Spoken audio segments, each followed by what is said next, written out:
વિક્રમ સંવત 2080ના આસો વદ 60 તારીખ 22/10/2024 મંગળવાર. વાલા ભક્તો, ભગવાન શ્રી હરિએ આપણને 4 શાસ્ત્રે કરીને પરમાત્માને જાણે ત્યારે પરિપૂર્ણ જ્ઞાની થયો કહેવાય. એ બહુ અદ્ભુત વિચાર પ્રભુએ આપ્યો. આ 4 શાસ્ત્રો એ ભગવાનના સત્પુરુષના પ્રસંગમાં આવી જાય, એનો સમાવેશ થાય. માટે આપણું દિલ સ્વીકારતું હોય ને આપણા દિલે સ્વીકાર્યું હોય એવું કોઈ સંત દિલ, એનો આપણે પ્રસંગ કરીએ. જેણે કરીને યથાર્થ આત્મા જ્ઞાનને પામે છે અને જ્ઞાનને પામેલો આત્મા તે પરબ્રહ્મ પરમાત્માને પામી જાય છે. એટલે ભગવાને કહ્યું છે કે જ્ઞાની તે મારો આત્મા છે. પરમાત્માને વિશે આપણને એવો સંબંધ થાય, પ્રભુને વિશે એવી પ્રીતિ થાય કે ઠાકોરજી આ આત્માને પોતાનો માને. આ લોકમાં મનુષ્યનો દેહ મળ્યો છે આપણને, તે સૌથી મોટી ખુશીની વાત છે. પરંતુ ભગવાને મનુષ્યનો દેહ તો આપ્યો, પણ હવે જો આપણે મનુષ્ય બનીને રહીએ, ભગવાનના ભક્ત બનીને રહીએ, તો જીવન સફળ થાય. તો આટલું તો માણસમાં હોવું જોઈએ. પછી ભક્તપણામાં કેટલું હોવું જોઈએ એ પણ મહારાજે બતાવ્યું છે. તો મનુષ્યમાં આટલું તો હોવું જોઈએ: પ્રેમ, દયા, કરુણા, સ્નેહ, ઉદારતા, ધીરજતા, સહનશક્તિ અને વ્રત, જપ અને દાન ને પુણ્ય. આટલું તો મનુષ્ય તરીકે એનામાં હોવું જોઈએ, એટલો ધર્મ હોવો જોઈએ. તો એ મનુષ્ય શરીર પરમાત્માએ આપ્યું તે સાર્થક થાય. પછી સંતનો સમાગમ થયો, સંતનો યોગ થયો, તે ભક્ત થયો. વડતાલના 19માં મહારાજે બતાવ્યું છે એ રીતે. અને ભક્ત થયો પછી તેણે નરક જેવા પંચ વિષય એને મહારાજ કે ઈચ્છવા નહીં. અને નરકના સુખમાં નરકના કીડાઓ આનંદ માને.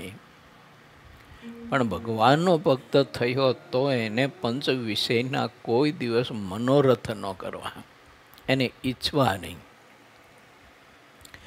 ઠાકોરજી શરીરને ટકાવવા માટે જે કંઈ આપણને વ્યવસ્થા ગોઠવી દે, એ વ્યવસ્થામાં આપણે રહી અને પરમાત્માની વિશેષને વિશેષ ભક્તિ કરવી જોઈએ. બાકી ઇતરમાં બીજામાં ખોટી ના થવું જોઈએ, એમ બીજી અપેક્ષાઓમાં. તો એ ભક્ત થયો, તો ભક્તમાંથી પછી આરાધના કરતાં કરતાં, સંત સમાગમ કરતાં કરતાં અને જેમ જેમ તે પરમાત્માની ભક્તિ કરતો જશે અને સંતનો સ્વીકાર કરતો જશે, જેમ જેમ સંતની વાત મનાય, એમાં વિશ્વાસ અને દૃઢ ભરોસો આપણને બંધાય, તેમ તેમ એ સંતને સમજ્યો કહેવાય. અને તેને સમજતા સમજતા સમજતા એક વખત આત્મા સંત રૂપ થઈ જાય અને પોતાને એ સંતને પોતાનું સ્વરૂપ માને. જેણે કરીને આ આત્મા ક્યારેય પણ પરમાત્માથી પછી વિખૂટો ન થાય એવી સ્થિતિએ તે પહોંચે છે. કારણ પછી ગમે તેવા હોય પણ પરમાત્માથી આત્મા ઘડીભર પણ વિખૂટો ન થાય, દૂર ન થાય, આવી સ્થિતિએ તે આત્મા પહોંચી શકે છે. માટે પહેલાં મનુષ્ય, પછી ભક્ત, પછી એકાંતિક, પછી પરમ એકાંતિક અને પછી અનાદિ મુક્તની સ્થિતિને આત્મા પામી જાય. ત્યાં એની યાત્રા પૂરી થઈ. અનાદિ મુક્તની સ્થિતિને આત્મા પામ્યો એટલે એની યાત્રા ત્યાં પૂરી થઈ. ઠાકોરજીએ મનુષ્યનો દેહ ભરતખંડમાં અને આવા પવિત્ર સત્સંગમાં, પવિત્ર સંત હરિભક્તોના મધ્યમાં આપણને જન્મ આપીને રહેવા માટેનો યોગ આપ્યો છે. તો એનું પૂરેપૂરું મૂલ્ય સમજવું જોઈએ. કેમ? બ્રહ્માનંદ સ્વામીની પંક્તિ એમ કહે છે કે મનુષ્ય તણી પંક્તિ મેલાવી દેહ મનુષ્યની દીધી છે.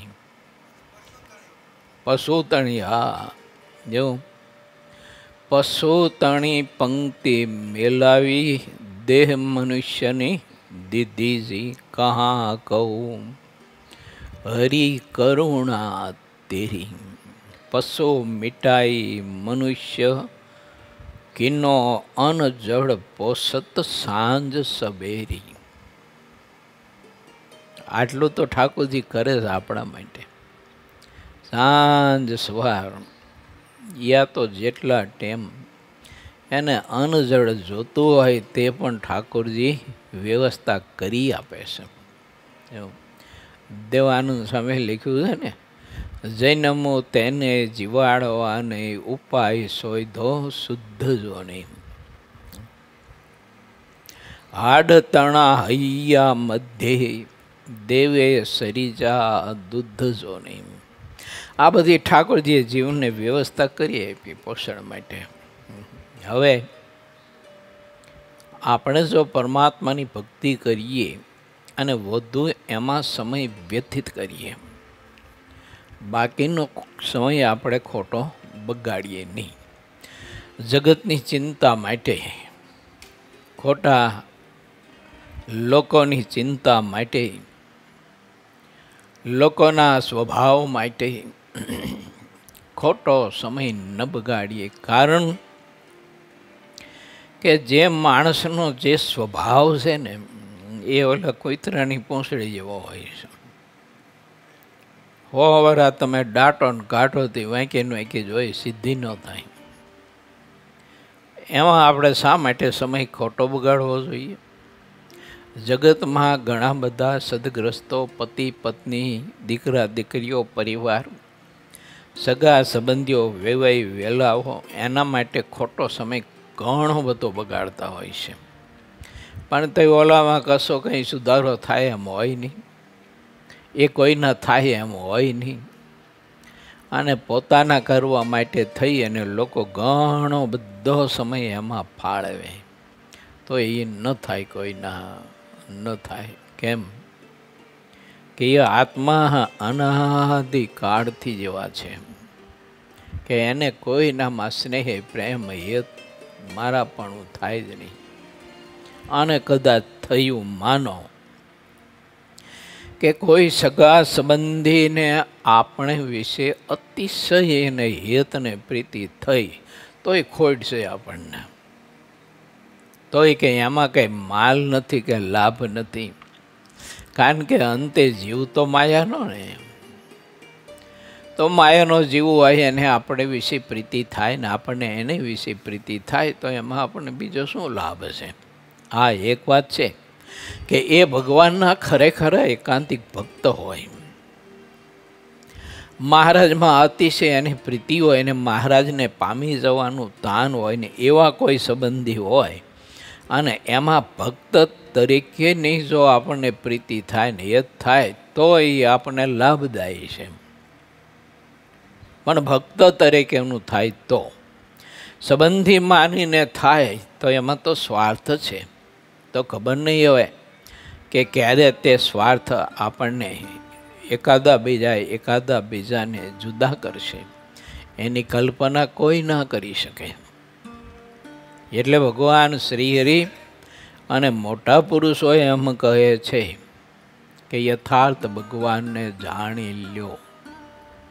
ભગવાનના ભક્તને યથાર્થ જાણી લ્યો અને જાણ્યા પછી એ બેમાં જ હિત કરો, ભગવાન અને ભગવાનના ભક્તમાં, અને એમાં પ્રીતિ કરો અને એના યુગમાં રહો.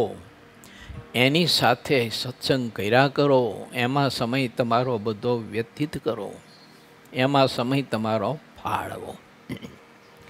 બીજો સમય મારો ને તમારો એક ઘડી ભર પણ ખોટો વ્યર્થ ન જવો જોઈએ. જેને કોઈ વ્યવહારની કે પરિવારની જવાબદારી નથી, આવા પ્રત્યેક વડીલોએ આ વાત ખૂબ જ લક્ષ્યમાં રાખી ધ્યાન દઈ આ વાતમાં અને એને અમલમાં તુરત જ મૂકવી જોઈએ કે ખોટો વ્યર્થ સમય મત બગાડીએ. શિક્ષાપત્રીમાં ભગવાન સ્વામિનારાયણે લખ્યું છે, વ્યર્થ કાળ ન નિર્ગમો. વ્યર્થ કાળ સમય ખોટો બગાડો નહીં. પરમાત્માની મૂર્તિનું ધ્યાન ભજન કરો મારા બાપ. અંગ બાંધો, ઠાકોરજીનું ધ્યાન કરો. એમાંથી થાક લાગે તો મંત્ર જપ કરો, એમાં થાકો તો પછી અનુષ્ઠાન કરો, કોઈ ગ્રંથ શાસ્ત્ર વાંચો. એમ કરતાં કંટાળો થાક લાગે તો 2-4 ભક્તો મળી અને સત્સંગ કરો, જ્ઞાન ગોષ્ઠી વિચારોની આપલે કરો, પણ એમાં સમય વ્યતીત અને પસાર કરવો. સત્સંગી જીવનમાં ધર્મદેવની કથા આવે છે. ધર્મદેવને જેટલો સમય મળે તેટલો સમય તુરત ધ્યાન ભજન અને અનુષ્ઠાનમાં બેસી જતા હતા. ગુરુ રામાનંદ સ્વામીએ દીક્ષા આપ્યા પછી શિક્ષા વચન કહ્યા કે ધર્મદેવ, તમે બંને દંપતી આવી રીતે વર્તજો, તમારો સમય વ્યર્થ ખોટો બગાડતા નહીં, જગતની દેહની સંબંધીઓની બીજી ત્રીજી ખોટી ચિંતામાં ખોટો સમય ન બગાડતા, ધ્યાન ભજન અનુષ્ઠાન અખંડ કર્યા કરજો. મારી આશીષ છે, આટલું કરશો એટલે પરમાત્મા તમારો બાળક બની અને તમારો ખોળો ખૂંદીને તમને મહાદિવ્ય અલૌકિક આનંદ અને સુખ આપશે. આવી ગુરુ રામાનંદ સ્વામીએ આશીષ આપી. બંને દંપતી છપૈયા આવ્યા અને છપૈયા આવ્યા પછી બંને દંપતીએ નક્કી કર્યું કે ગુરુ રામાનંદ સ્વામીની આજ્ઞા છે માટે એ પ્રમાણે જ આપણે જીવન જીવવું છે. તો ગુરુ રામાનંદ સ્વામીની આશીષ મળ્યા પછી તો ઘરમાં સમૃદ્ધિ આ તે બધું ઘણું વૃદ્ધિ પામ્યું, પણ તેમ છતાંય ધર્મદેવને ભક્તિ માતા એમાં કંઈ બહુ લક્ષ્ય પરોવતા નહોતા ને એમાં કંઈ સમય ખોટો બગાડતા નહોતા, વ્યર્થ અને પરમાત્માની ભક્તિની આરાધના ખૂબ જ કરતા હતા. ચોતરા ઉપર બેસી મહુડાના વૃક્ષની નીચે યા તો ફણસના વૃક્ષ નીચે એ ચોતરા ઉપર બેસી અને ભાગવતાદિક ગ્રંથો વાંચતા હોય. 2-5 વડીલો આવે તો એને કંઈક સત્સંગ કરાવે, એને સમાજ કરાવે, ભગવાનમાં પ્રીતિ થાય એવી બધી મીઠી મીઠી વાતો કરે. અને કોઈ બહેનો આવે તો ભક્તિ માતા એમને સત્સંગ કરાવતા અને પરમાત્માની ભક્તિમાં જ દિવસ અને સમય બધો નિર્ગમન કરતા હતા. આપણે વિચારવું જોઈએ કે આવા મહા મોટા પુરુષો આવી રીતે સમયનો સદુપયોગ કરતા હતા. તો ઠાકોરજી આજે એ જ અવસર આપણે સૌ કોઈને આપ્યો છે. બાકી જો એક વાત બહુ નક્કી છે કે જે તે યુગ પ્રમાણે, જે તે કાળ પ્રમાણે ને જે તે સમય પ્રમાણે ને જે તે દેશ પ્રમાણે અને જે તે સમાજ પ્રમાણે એ તો બધું યુગોથી એમના બધું પરિવર્તન બધું ચાલ્યા જ આવ્યું થયા જ કરવાનું. હવે એ બધી ચિંતાનો ઉપાધિઓ કરી તો પછી ભગવાન ક્યારે ભજશું આપણે? પરમાત્મામાં પ્રીતિ કરવા માટેનું સાધન આપણે ક્યારે કરીશું? માટે અધિક ને અધિક ભજન કરશે તેને પરમાત્મામાં અધિક ને અધિક પ્રીતિ થશે. ત્યાગી ગ્રસ્ત બહેનો, પુરુષો, બાળકો, યુવાનો, દીકરીઓ જે પોતાના ભવિષ્યને સારું સુખાકારી ઈચ્છતા હોય એવા પ્રત્યેક દેહધારીએ પરમાત્માની મરજીમાં રહી અને પ્રભુની ભક્તિ કરવી જોઈએ. એમ ઘણા બધા ઇતિહાસો આપણા સંતોની કલમે લખાયા છે કે 8 વર્ષ 9 વર્ષની દીકરી હોય, 5 કે 6 વર્ષની દીકરી હોય અને જગતમાં દીકરીઓ જેમ ઢીંગલાએ રમતા હોય રમકડાએ, તેમાં દીકરીઓ ભગવાનનું નાનું એવું સ્વરૂપ રાખીને પ્રભુના સ્વરૂપને નવડાવે, અભિષેક કરે, વાઘા વસ્ત્ર ધારણ કરાવે, એને ભોગ ધરાવે, એની પાસે કીર્તન કરે, બેઠા બેઠા મંત્ર જપ કરે, એની સાથે મીઠી મીઠી વાતો કરે. એ લાલા તને આજ શું ખાવાનો સંકલ્પ થયો છે? હે લાલા તારે આજ શું જમવું છે? તારે શિરામણમાં શું જમવું? લાલા ઢોકળા જમવા છે? ઘી ગોર કે બાજરાનો રોટલો જમવો? શું જમવું લાલા? એમ પૂછ્યા કરે. બોલો. અને પછી ઠાકોરજી માટે ભોગ બનાવે, જમાડે ભાવથી ઠાકોરજીને. આ નાની દીકરીઓની વાત કરું છું તમને. જો નાની અવસ્થામાં પણ જો એને આવી ભક્તિ કરી તો એ કેટલી ઊંચ સ્થિતિએ પહોંચ્યા કે ઠાકોરજી એના વિના ઘડી ભર રહી ન શકે. આ એ રસોઈ પકવતા હોય તો ઠાકોરજી ત્યાં પ્રગટ થયા હોય બીજા સ્વરૂપે.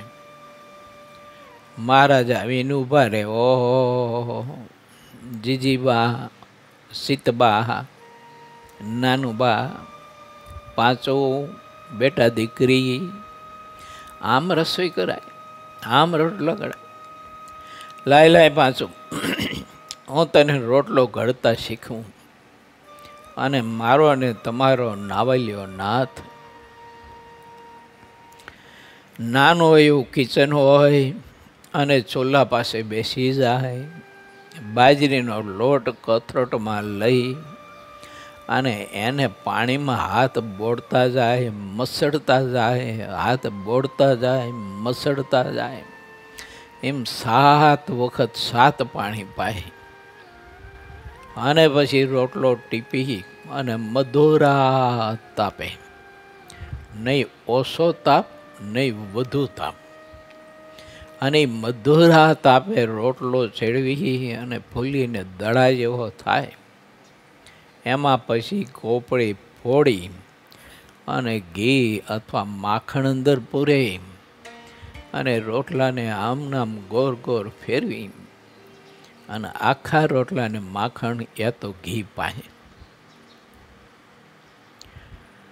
અક્ષરધામના અધિપતિએ બનાવેલો રોટલો હોય એમાં મીઠાશ કેવી હોય તમે વિચાર તો કરો. એમાં કેવી મીઠાશ હોય. પછી મહારાજ કહેતા, જો બેટા 5 આમ રોટલો ઘડાય કે ને હવે બેસતો અને હવે તું રોટલો ઘડ. એ રોટલો ઘડતી હોય નાની દીકરી, મહારાજ ઊભા પાછા જોયા કરે.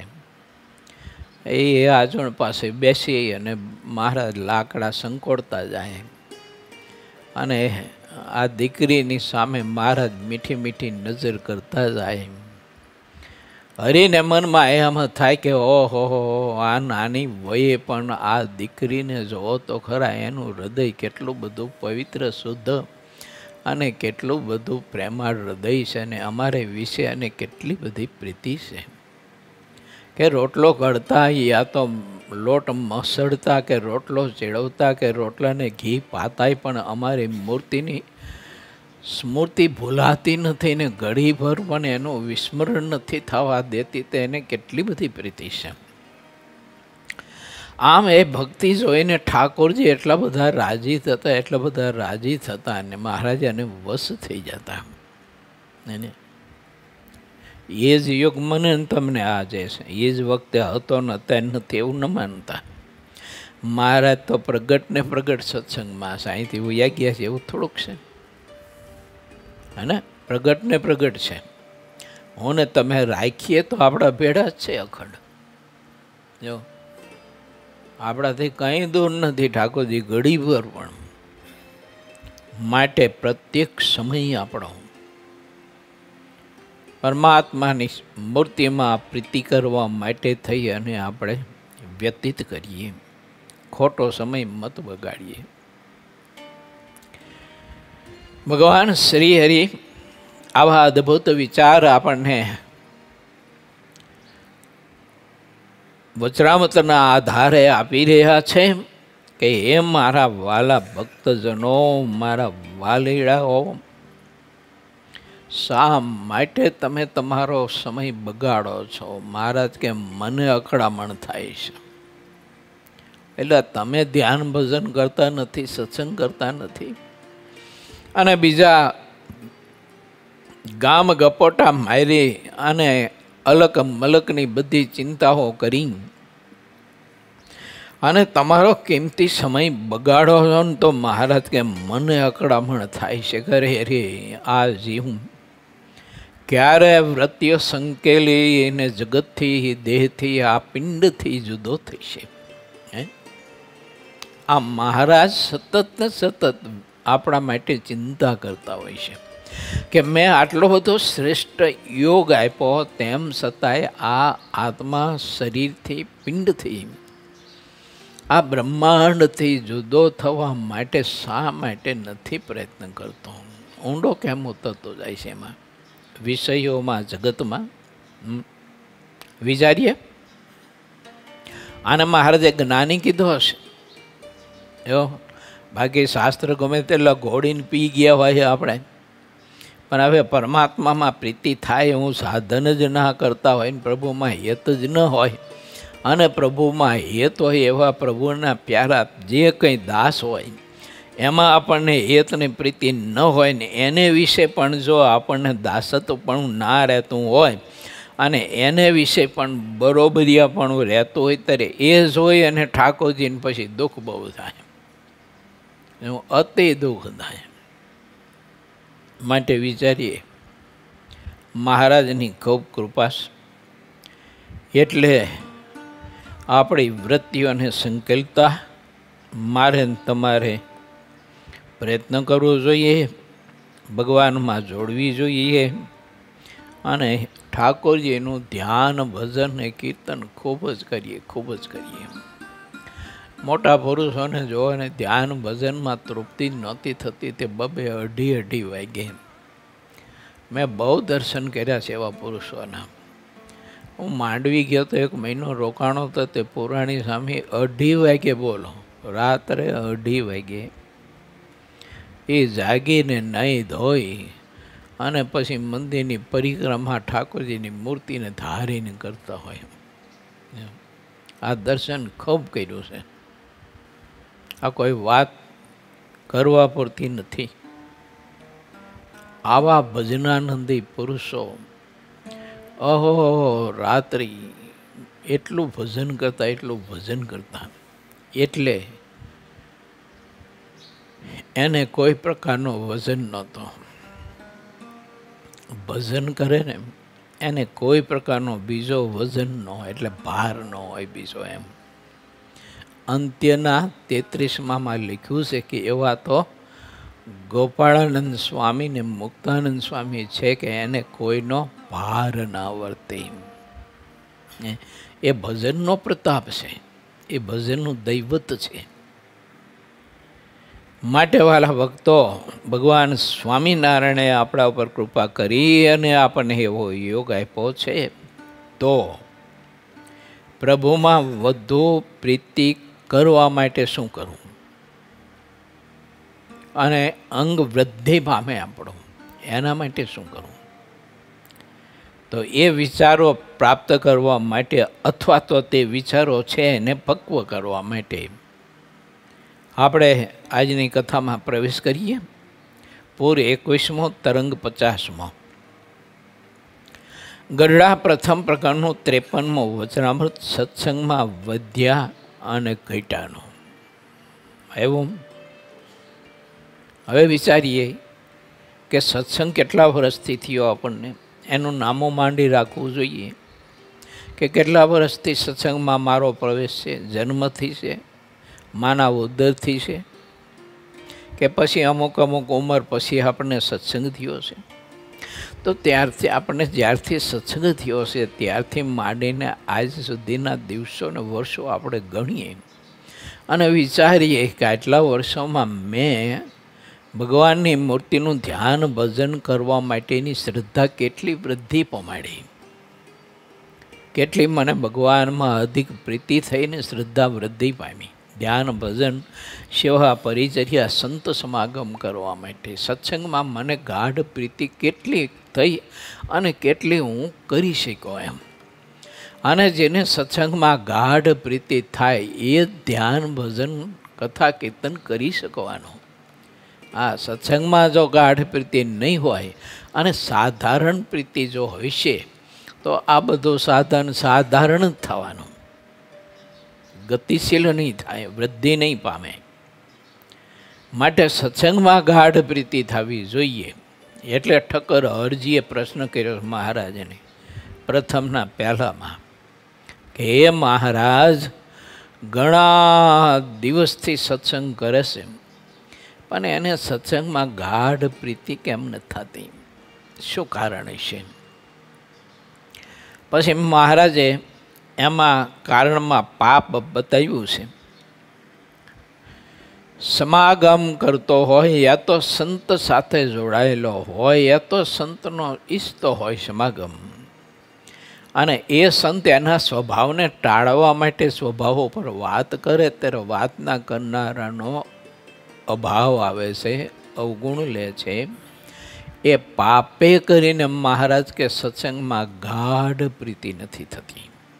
એવું સ્વભાવ છોડી શકાતો નથી અને ઉલટાનું દુઃખ લાગે છે, અભાવ લે છે, એટલે ગાઢ પ્રીતિ થતી નથી સત્સંગમાં.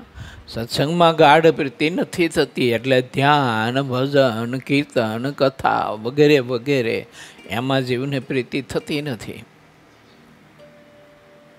મહારાજ બહુ અદ્ભુત વાત બતાવીશ.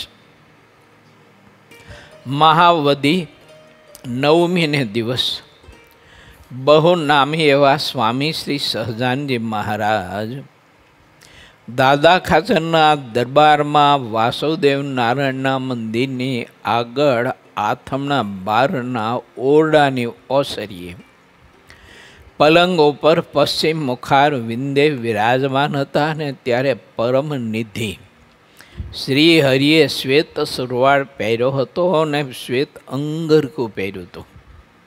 તે વખતે કસુંબી રંગનું જરકસી છેડાવાળું બારે સેલું કમર ઉપર બાંધ્યું હતું અને જરકસી છેડાવાળો એક ભારે કસુંબલ રેંટો મસ્તક ઉપર બાંધ્યો હતો. ભાગમાં પુષ્પના તોરા ઝૂકી રહ્યા હતા, કંઠમાં ફૂલના હાર પહેર્યા હતા અને બંને કાન ઉપર ફૂલના ગોસ ધરાવ્યા હતા. અને પોતાના મુખારવિંદની આગળ સર્વે મુનિ તથા દેશ દેશના હરિભક્તની સભા ભરાઈને બેઠી હતી. પછી શ્રીજી મહારાજ બોલ્યા, હવે કોઈ પ્રશ્ન પૂછો. ત્યારે મુક્તાનંદ સામે પૂછ્યું કે કોઈક તો સત્સંગમાં રહીને દિવસ દિવસ પ્રત્યે વધતો જાય છે અને તેની ઘણી પ્રતિષ્ઠા થાય છે, અને કોઈક તો સત્સંગમાં રહીને દિવસ દિવસ પ્રત્યે ઘટતો જાય છે, તેનું શું કારણ છે તે અમને સમજાવીને કહો ને મહારાજ, વિસ્તારથી વાત કરો ને પ્રભુ. ત્યારે શ્રીજી મહારાજ મુનિ પ્રત્યે બોલ્યા છે, જે મોટા સાધુ હોય તેનો જે અવગુણ લેતો રહે છે તે ગમે તેવો મોટો હોય તો પણ દિવસે દિવસે ઘટતો જાય છે, અને તે સાધુનો જેટલો ગુણ લે છે તેટલું તેનું અંગ વધતું જાય છે, અને ભગવાનને વિશે ભક્તિ પણ વૃદ્ધિ પામે છે. માટે જ્યાં સુધી સાધુ અથવા હરિભક્તોનો અવગુણ ન લે ત્યાં સુધી તેનું અંગ વૃદ્ધિ પામે છે, અને જો અવગુણ લે તો ઘટી જાય છે.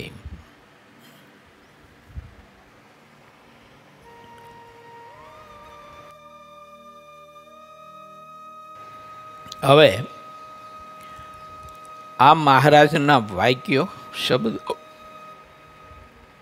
એને આપણા ચિત્ત સાથે, આપણી જીવન યાત્રા સાથે, આપણી આયુષ યાત્રા સાથે એને સરખાવવાના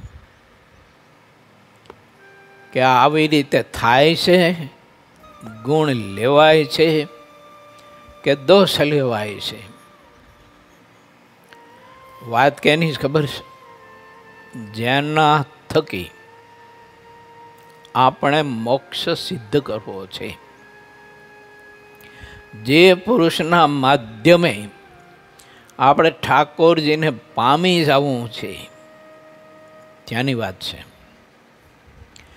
બાકી નાનામાં બીજામાં કાંઈક સ્વભાવ બીજું ત્રીજું હોય, કાંઈક કોઈ પ્રકારની કૂટનીતિઓ વગેરે વગેરે, તો તે જોવું પડે ખરું. એમ એવું એ અવગુણ નથી, વિવેક છે.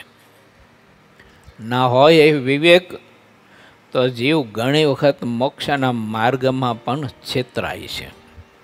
એવું જેમ જગતમાં કૂટનીતિવાળા હોય અને એની સાથે વ્યવહાર કરે તો માણસ નથી છેતરાતો, એમ આધ્યાત્મિક માર્ગમાં પણ ખબર નહીં હવે એવી આધ્યાત્મિકતાનો મોરો પહેરીને કૂટનીતિ સત્સંગમાં ફરતી હોય છે,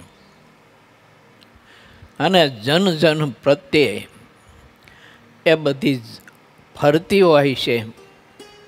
માટે જાણવું જોઈએ, નહીતર મોક્ષના માર્ગમાં બહુ મોટી ખોડી જાય જબરી. રામાનંદ સ્વામી આ બધી વાત કરતા આવી. જો પૂજ્ય જ્ઞાનજીવન સ્વામીએ લોજની લીલાનું નાનું એવું પુસ્તક લખ્યું છે ને, એમાં આ બધું વિગત લખેલી છે. એવું ત્યારે રામાનંદ સ્વામી એના શિષ્યોને કહેતા કે જોઈજો ઓલો કૂટનીતિવાળો છે ને, ઓલો કૂટનીતિવાળો મેઘજી અને રઘુનાથ એનો સંગ ન કરતા. મુક્તાનંદ સ્વામીનો સંગ કરજો, ભાયાત્માનંદ સ્વામીનો સંગ કરજો, ભાઈ રામદાસજી સ્વામીનો સંગ કરજો, પર્વતભાઈનો સંગ કરજો, મયારામ ભટ્ટનો સંગ કરજો, આલસી ઘાંચીનો સંગ કરજો, ગોવર્ધનનો સંગ કરજો, પણ ઓયલાનો ન કરતા, એવું કહેતા રામાનંદ સ્વામી.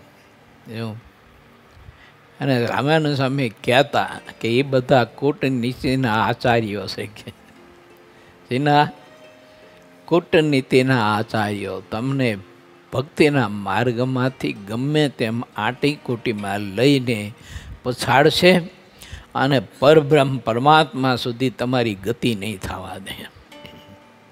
આ જાણી રાખવું જોઈએ. પરંતુ જેને સેવવા છે, જેના થકી મોક્ષ સિદ્ધ કરવો છે, એની પાસે કોઈ પણ પ્રકારની નીતિની એક જ નીતિ કઈ તો કે સમર્પણ નીતિ. એક જ નીતિ ત્યાં, સમર્પણ નીતિ, બાકી બીજી કોઈ નીતિ નહીં ત્યાં.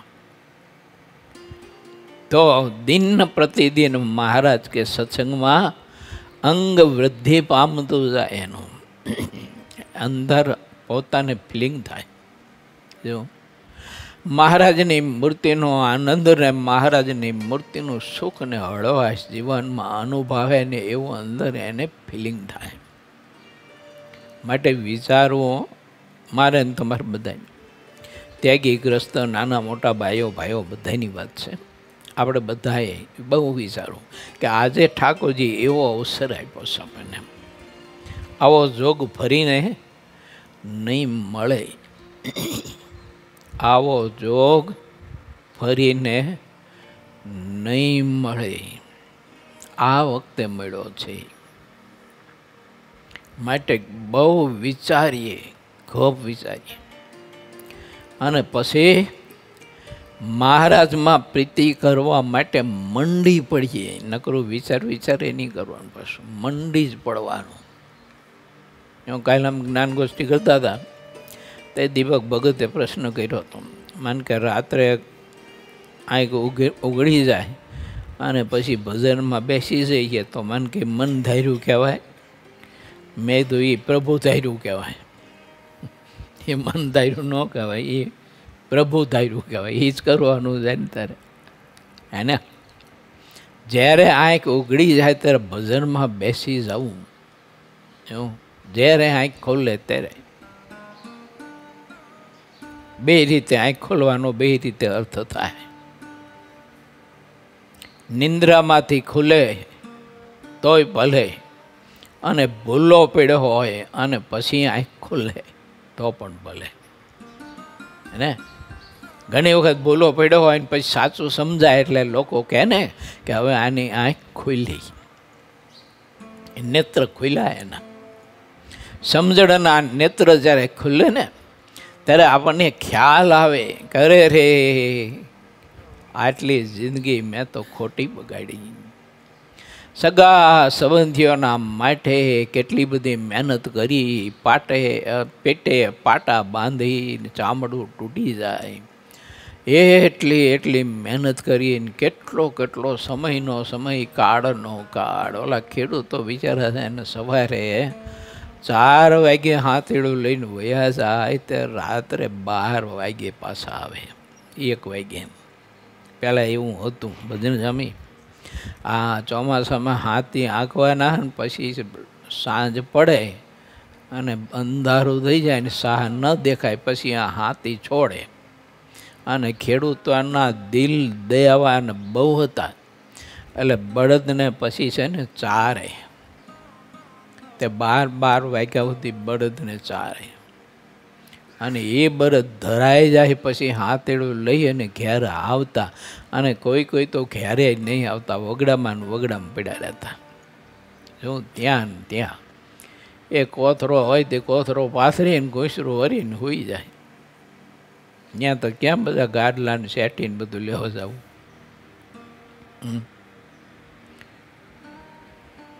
વાત છે એ કે કોઈ સંત આવા મળે ત્યારે પટેલોને પણ પશ્ચાતાપ થતો હતો કે આટલો સમય આ લોકના વ્યવહાર માટે, પરિવારના પોષણ માટે આટલી મહેનત કરી, સમય ખોટો વ્યતીત કર્યો, પણ આ સંતો જ્યારે મળ્યા ત્યારે અમારી આંખ ખુલી કે ભગવાને મનુષ્યનો દેહ કેવી રીતે કેવળ ને કેવળ આ કૂટણા કરવા માટે નથી આપ્યો. તો એ કૂટણા છૂટ્યા નહોતા કંઈ, વ્યવહાર મૂકી નહોતો દીધો કંઈ, અને એ કંઈ ખેતીનું કામ છોડી નહોતું દીધું કંઈ. અને છોડી દે તો ખાઈશું બેચારા બાપડા. એ વખતે તો મેઘરાજાના આધારે જીવન જીવતા હતા. આવી ક્યાં સગવડતા હતી? નર્મદાની કેનાલો કે બોર કે આવું. જો એકાદો કૂવો કર્યો હોય તો હવે એમાં તો પૈને કેટલો અડધો વીઘો 2 વીઘા માન બિચારા પઈ શકે, કેટલું કૂવાથી થાય. હવે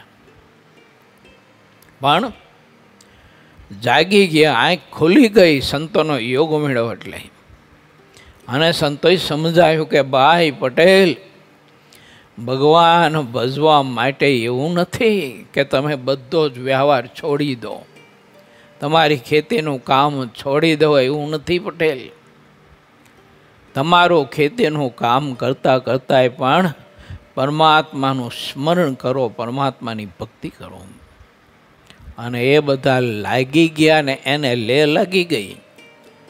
ખેતીનું કામ કરતાં કરતાં કોષ હાંકતા હાંકતા બીજું નાનું મોટું કોઈ પણ કામ કરતાં કરતાં એવી ભક્તિ કરતા પછી ઓલા બળદ ચરતા હોય રાત્રે, અને સત્સંગ થયો હોય ને સંતોએ વચરામૃત જેવું કંઈક પુસ્તક આપ્યું હોય, એટલે વચરામૃતના પુસ્તકને કોઈ એવો પથ્થર સારો લાવી, એક બે પથ્થર, અને એક બે પથ્થર ગોઠવી એના ઉપર વચરામૃતને પધરાવે. થોડાક ઓલા ખાખરાના વાખરાના મોટા મોટા પાંદ હોય ને એ પાંદ ઉપર પાથરે, એટલે એ આસન એના ઉપર વચરામૃત પધરાવે. અને બળદ ચરતા હોય ને પોરતે પછી સ્વામિનારાયણ સ્વામિનારાયણ સ્વામિનારાયણ સ્વામિનારાયણ કરતાં કરતાં પરિક્રમા કર્યા કરે. તે જે જગ્યાએ પરિક્રમા રોજ કરે ને ત્યાં અડધો અડધો ફૂટ ખાડો થઈ ગયેલો. હા, એટલી પરિક્રમા કરે. બોલો કેમ? આંખ ખોલી ગઈ. અને આનું નામ આંખ ખોલી કહેવાય. જ્યારે આપણે જાગ્યા ત્યારથી સવાર અને આંખ ખોલી જાય, મહારાજ કે લાગી પડો, સત્સંગમાં અંગ વૃદ્ધિ પામશે. આ મહાપુરુષોને ભગવાન શું કહેવાય, સ્વામિનારાયણ શું કહેવાય, બિચારાને ખબર નહોતી કાંઈ. સ્વામિનારાયણને જોઈ નહોતા, કેવા છે એ ખબર નહોતી.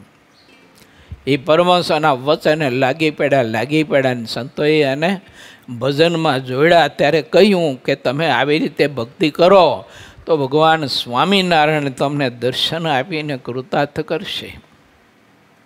એમ તો કે હા, એમ ભજન કરો, મંડી પડો.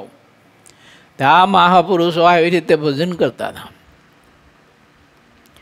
તે એવી રીતે ભજન કરતાં એવી એની સ્થિતિ બંધાણી, અને ખુદ ભગવાન સ્વામિનારાયણ એને સામે પ્રગટ થાય. પ્રભુ એનું હાથીડું હાંકે, એનું ખેતીનું કામ કરે, ઘેરથી લાવે મહારાજ, બાત મસ્તક ઉપર ઉપાડે, હાથમાં દોણી હોય છાશની, અને તે પટેલને ભગતને બોલો ભાત દેવા જાય મહારાજ, જમાડે એને પ્રેમથી.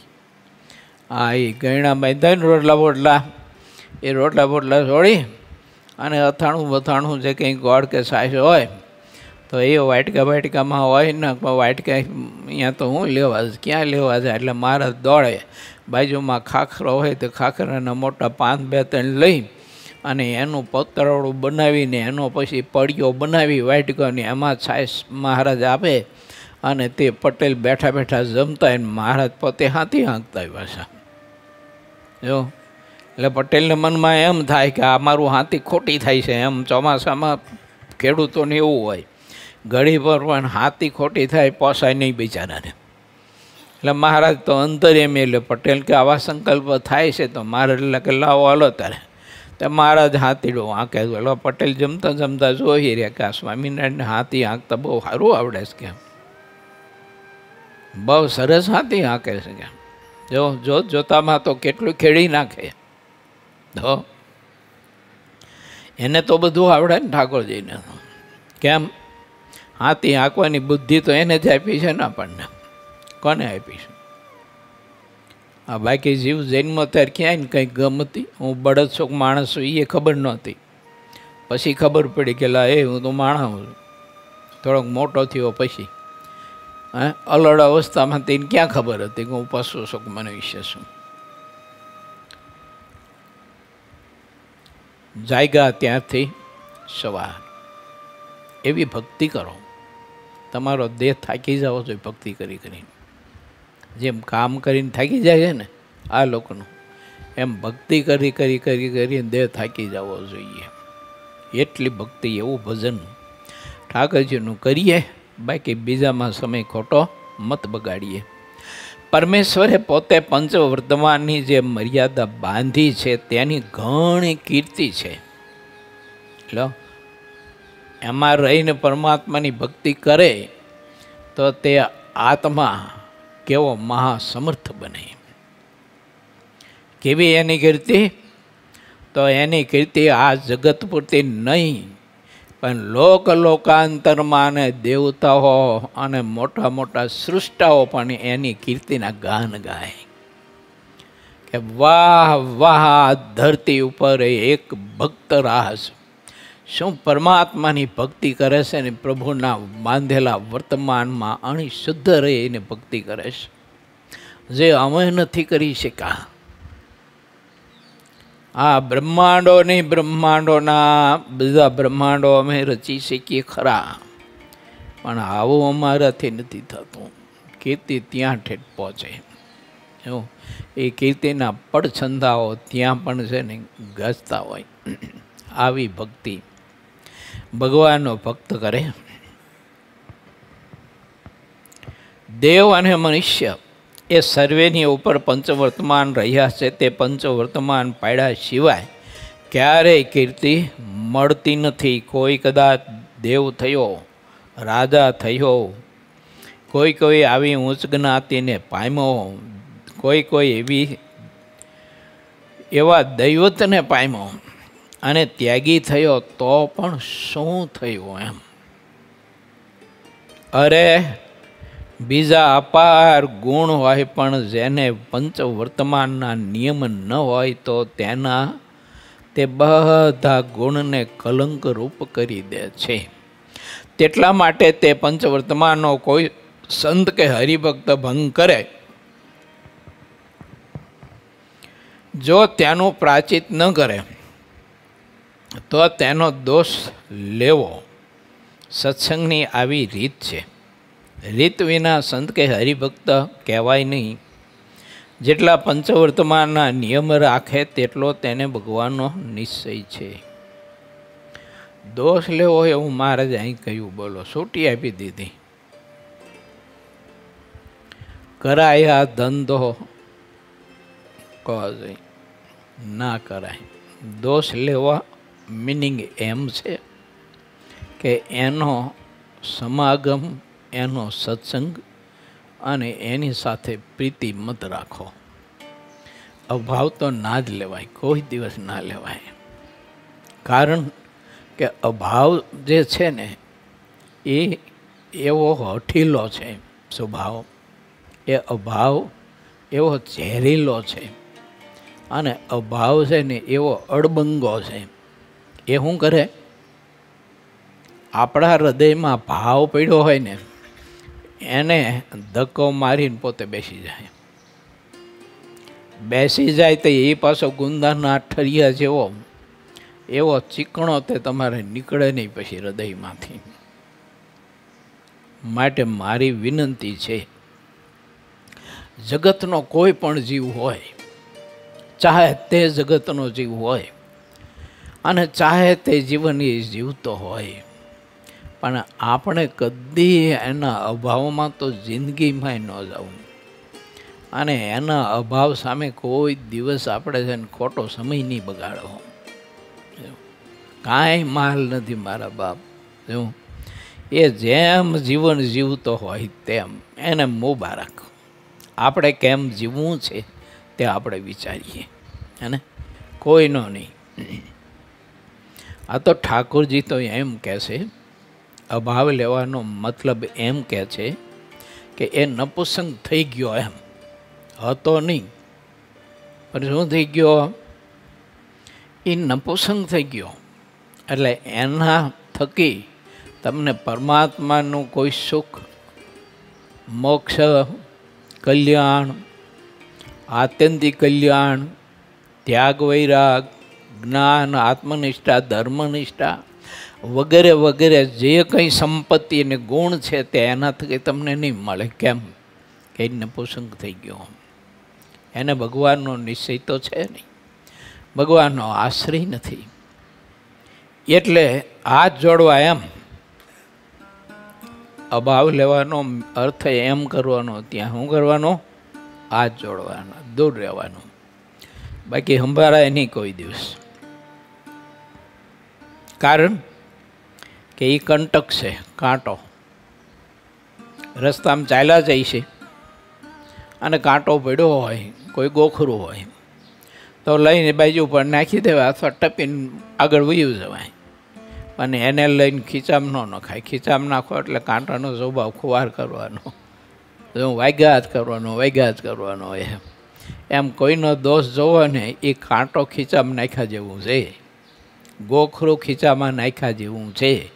અને એથીને વધારે આગળ કહું ને તમને તો આપણા ખીચામાં વીસી પૂર્યા જેવું કામ છે. ડંક મારવાનો છે, વીસીનો સ્વભાવ છે, ડંક મારશે જ, સુખ નહીં લેવા દે.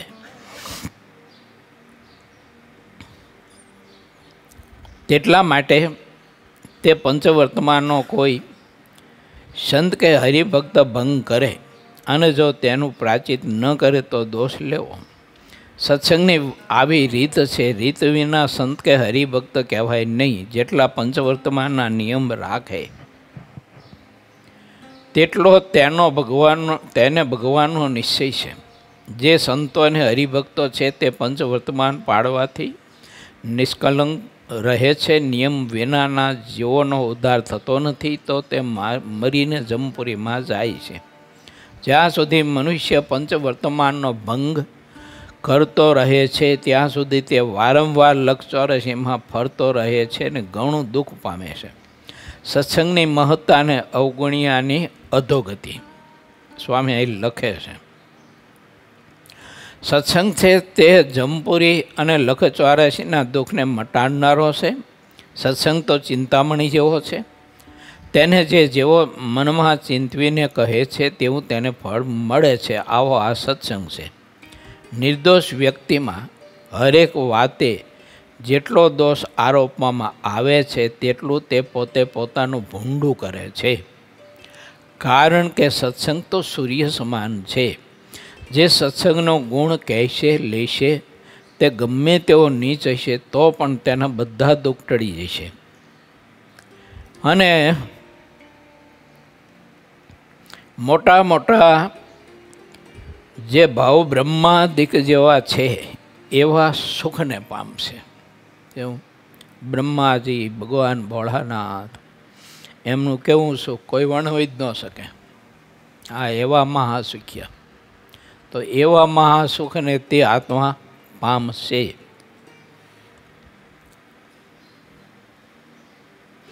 સત્સંગની જેટલી મોટપ છે તે ભાગવત અને ગીતામાં કહી છે. વેદ અને પુરાણ આદિક જેટલા ગ્રંથો છે તે સૌમાં સત્સંગનું મૂળ દૃઢપણે રહ્યું છે. જેટલા સદગ્રંથો છે તે સત્સંગની સમાન કે અધિક બીજાને કોઈને કહેતા નથી, કારણ કે સત્સંગ સૌથી પર છે. પાતાળથી લઈને ભગવાનના ધામ સુધી સત્સંગના મૂળ વિસ્તાર પામીને રહ્યા છે. 4 પ્રકારના પ્રલયમાં જેટલું કાંઈ માયિક પદાર્થ છે તે કાંઈ જ રહેતું નથી, સત્સંગ રહે છે. આવો સત્સંગ અલૌકિક છે. જ્યાં સુધી મનુષ્ય સત્સંગ કરતો નથી ત્યાં સુધી તે ગમે તેવો મોટો કહેવાતો હોય અને ગમે તેવા ગ્રંથ ભણ્યો હોય તો એ અંધ જ છે. પોતે પંડિત થઈને જો સત્સંગના મૂળ ઉખાડી નાખવા ઈચ્છતો હોય તો તે તેની વિદ્યાનું ફળ નથી, પરંતુ તે આસુરી વિદ્યાનું ફળ છે. જે લોકો સત્સંગનું રક્ષણ કરે છે તે બધા દૈવી જીવો છે, અને જે અસુર છે તે પોતાનો આસુરી ભાવ જણાવે છે, કારણ કે અસુરનો એવો સ્વભાવ હોય છે. જે કોઈ અસુર હોય તે પોતાના આસુરી સ્વભાવે કરીને છૂપા રહેતા નથી. જેને સત્સંગ થાય છે તેને આસુરી લોકો ઓળખાઈ જાય છે. જ્યાં સુધી સત્ય વાત રૂચતી નથી ત્યાં સુધી તેમાં આસુરી સ્વભાવ રહે છે. જ્યારે સત્ય વાત ગમે છે ત્યારે તે તરત દૈવી થઈ જાય છે. આસુરી માણસ સત્ય વાતને ચાહે તેમ કહેતો રહે છે, પણ પોતામાં જેવા ગુણ હોય તે રીતે તે વચનને ઉચ્ચારતો હોય છે. અને જ્યારે અસુરોમાં કોઈ પંડિત થાય અને તે પોતે તેવો ગ્રંથ કરે ત્યારે તેનાથી સત્ય માર્ગ સહન થતો નથી. તેથી તે કૂડ કપટ ભર્યા ગ્રંથોને રચે છે. તે ગ્રંથોને આસુરી લોકો છે તે પ્રમાણભૂત કરે છે પણ દૈવી જીવો તે પ્રમાણભૂત માનતા નથી. જેટલી દૈવી જનોની વાતો છે તે બધી તો સૂર્ય સમાન છે. આ સૂર્યજનોના ગ્રંથોમાં કહેલી જેટલી વાતો છે તે બધી ગ્રહણ તથા સૂતકના જેવી અને નકારી વાતો છે બધી. તેથી અસુર લોકોના કરેલા ગ્રંથો અને તેની બધી વાતોને દૈવી મનુષ્ય દૂરથી જ ત્યાગ કરી દે છે. જ્યાં સુધી સંતોને હરિભક્તો પંચવર્તમાનમાં રહે ત્યાં સુધી તેના કાંઈક અલ્પ દોષને દેખીને તેનો અવગુણ લેવો નહીં. જે મનુષ્ય સંતોને હરિભક્તોના અવગુણ નથી લેતા તે દિવસે દિવસે સત્સંગમાં વૃદ્ધિ પામતા રહે છે.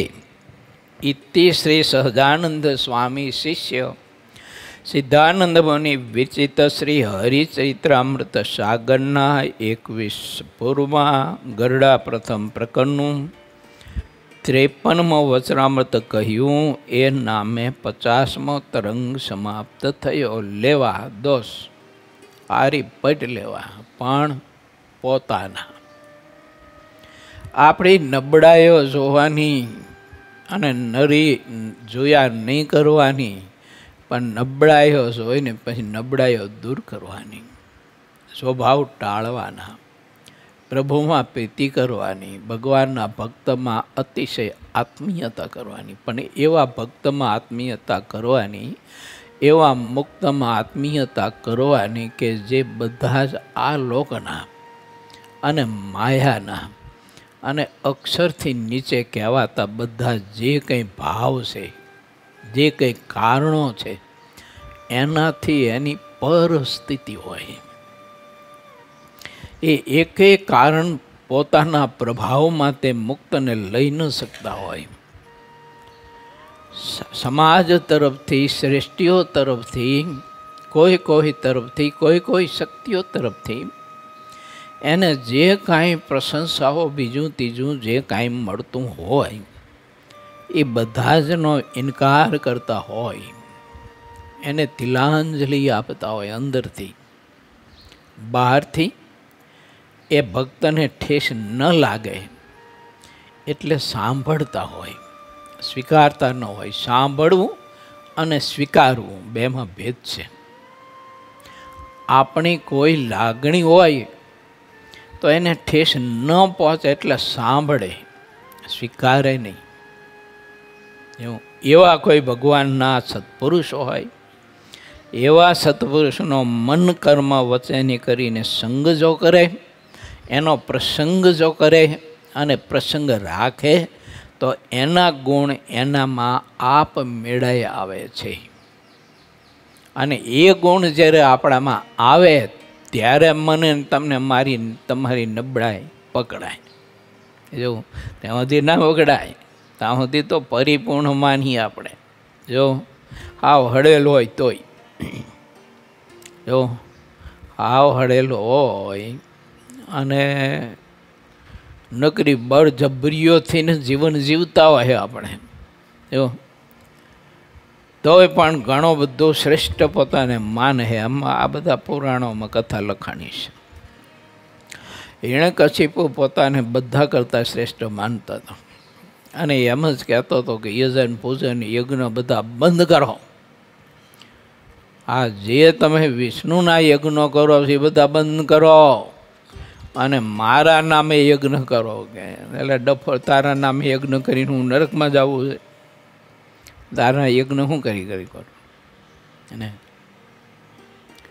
માટે આપણે વિચારીએ કે આવો અહંકાર, આવી માન્યતા આપણામાં ગુણ નહીં હોવા છતાંય ગુણની પરિપૂર્ણતા માનીને તો નથી બેઠા ને.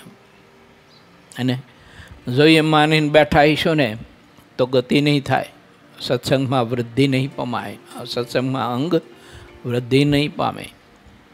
માટે નિજ દોષદર્શી માણસ નિજ દર્શન કરતો રહે એમ મહારાજે 20માં બતાવ્યું પ્રથમના. બાકીના શું કીધું નથી કરતો તે પોતાના સ્વરૂપને નથી જોતો એને કેવો કીધો?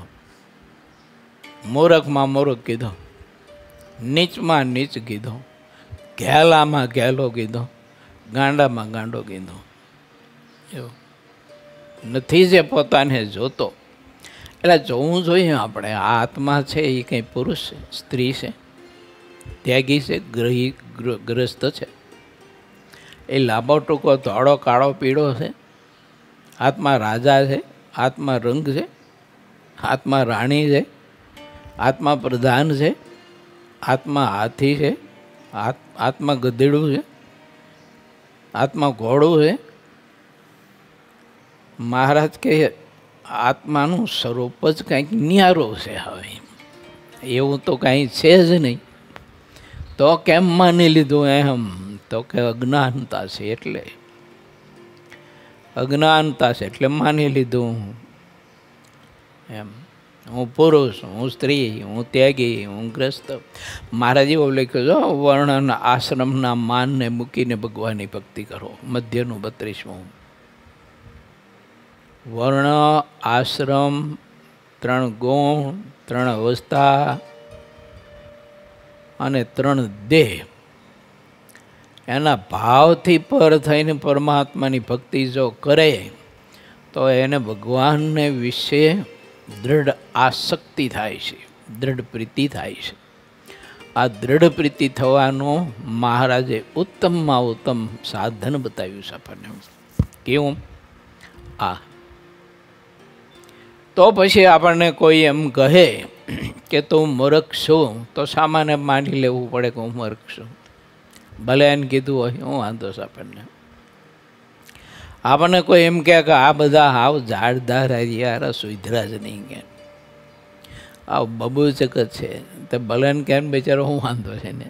મોઢું એનું, જીભ એની, સ્વરનળી એની ઘસાવાની છે, આપણી તો ઘસાવાની નથી. એમ બધું જ એને છે. ઢોલ એનો, દાંડી એની, એને વગાડવાનો, અને વગાડતા વગાડતા ફૂટી ગયો તો પાછો એને મઢાવવાનો. આપણે તો મઢાવવાના પૈસા આપવાના નથી. તો પછી બિચારો ભલે પછી વગાડતો હોય, ગમે તેમ ટીપતો હોય ઢોલ, ગમે તેમ ટીપવા દો ને. આ સમજણ મહારાજે પ્રથમના 27માં બતાવી છે. મહારાજ કે આવી સમજણ કેળવજો. લખ્યું ને, કોઈ હાથી બેસાડે ને કોઈ ના કાન કાપીને ગધેડે બેસાડે. મહારાજ કે બધું સંભળતે એને. આ લોઢું ને પથ્થર, નાની બાળકી, યુવાન સ્ત્રી ને વૃદ્ધ સ્ત્રી, મહારાજ કે બધું સરખું વર્તે. આ તુંબડી તો અતિશય સારી, આ મેળી તો અતિશય સારી, આ કપડાં તો અતિશય સારા, આ ભોજન તો અતિશય સારું, આ તુંબડી અતિશય સારી, આ પાત્ર અતિશય સારું, ઇત્યાદિ ભેગ ધારીને ગ્રસ્ત. મહારાજ કે બેહી તુષ બુદ્ધિના છે. બોલો, તુષ બુદ્ધિના. મહારાજે કીધા હાવ તુષ બુદ્ધિના છે. મહારાજ કે એનામાં અકલ જ નથી, એટલે એને આવું બધું દેખાઈને માને છે. જેમાં માલ નથી એમાં માલ માને છે, જેમાં સુખ નથી તેમાં સુખની અપેક્ષા રાખે છે, જેમાં શાંતિ નથી એમાં શાંતિની અપેક્ષા રાખે છે. અહીંયા શું શાંતિ હોય? હેલા નકરું બધી બળતરા જો હોય, ઈર્ષાની, દંભની, કપટની, માનની, અહંકારની આગત જડતી અંદર ભડકા બળતા હોય અંદર. ઘડી ભર જો એનું તમે જરાક માન મરોડ્યું હોય અથવા એની આજ્ઞાનું પાલન ન કર્યું હોય તો ભડ દઈને મોટી જ્વાળા ભળગે દીધી. હવે એમાં ક્યાં ભલામણ હતું? તારે સુખ શાંતિ માને છે. એમાં જેમાં છે એમાં માન્ય શાંતિ પમાડે તેને સંત કહીએ, એટલે એનો અટકા પાછા હારે તેના દાસાનો દાસ થઈને રહીએ, શાંતિ પમાડે તેને સંત કહીએ. આપણને ઓળખાણ આપી છે, મીટર આપ્યો છે.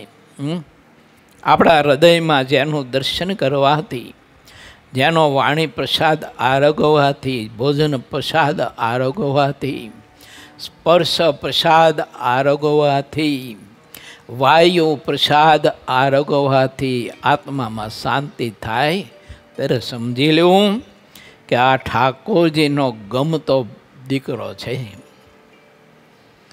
ઠાકોરજીનો વાલામાં વહાલો દીકરો છે. અને એ ઠાકોરજી એનો વાલામાં વહાલો જે સંત છે ને એ મને આપ્યો છે. એવો મુક્ત તો અનંત ને, આ એ અનંત મુક્તમાં સ્થિતિ ભીનવી મહારાજને વાલામાં વાલો જે મુક્ત હોય ત્યારે ઠાકોરજી પછી વિચારે કે મારા આ બધા ગલુડિયા બધા છે ને નાના છોકરાઓ, આ તો એને નવડાવી દોડાવીને સાપ કરે એવો આ છે મુક્ત. મહારાજ પછી એને મોકલે અને એ પછી આપણને કોઈ મિસે કરીને કારણોસર પ્રાપ્ત થાય, મળે, બેટો થાય.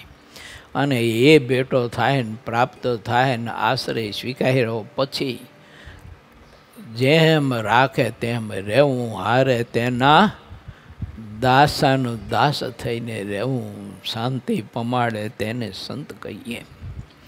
આવી તો ઘણી બધી ગ્રંથોમાં અદ્ભુત વાતો છે. બાલા ભક્તો, ભગવાન સ્વામિનારાયણે આપણને આ બધું અમૃત આપ્યું છે, એનું અખંડ પાન કરતું રહેવું જોઈએ. શ્રીપતિમ શ્રીધરમ સર્વદેશ્વરમ ભક્તિધર્માતુજમ વાસુદેવમ હરે માધવમ કેશવમ શ્રીગામદમ કર્ણમ રાયણમ નીલકંઠમ ભજે સહજાનંદ સ્વામી મહારાજની.